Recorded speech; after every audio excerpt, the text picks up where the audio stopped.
To create simple cubicle design, you need to use the cube. Then go to the edit mode and select its all words and Ctrl B and V add a bevel on the words. Give the bevel width 1. Then you can select everything and merge by distance so double words will get merged. Then select this word and then press Shift G, amount of adjacent faces, so it will select similar kind of words and then add a bevel on them.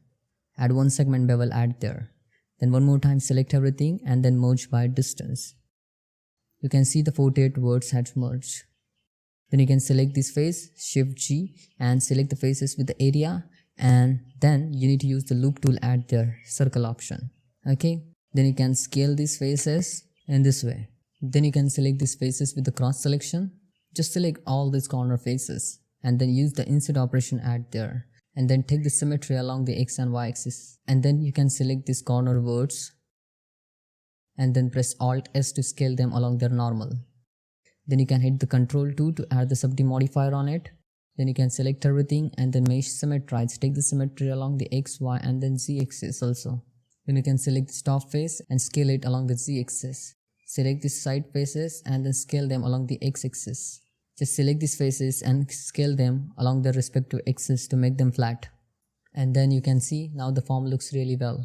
You can select these faces and then press I for the insert operation and create a simple looking boolean design at there. Then you can select this face loop and Shift G and select the faces with the area and use the insert operation. Then apply the scale and shade smooth it.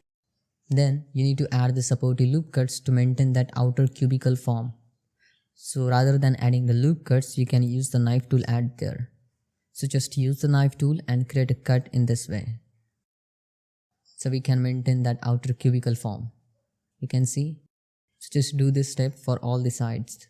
Then you can select everything and then take the symmetry. This is like a experimental modeling. With the simple objects, you can do experiment with your modeling techniques and you can find decent looking designs out of them. Then you can dissolve these extra edge loops. If you want to add more details, then you can add more topology on it, that geometry, so you can add more details on it. And you can take this design to the next level. If you want to support this channel, then you can join the membership. That's it for today. Thanks for watching. If you like this tutorial, then hit that like button and subscribe to our YouTube channel. Bye bye. See you next video. Take care.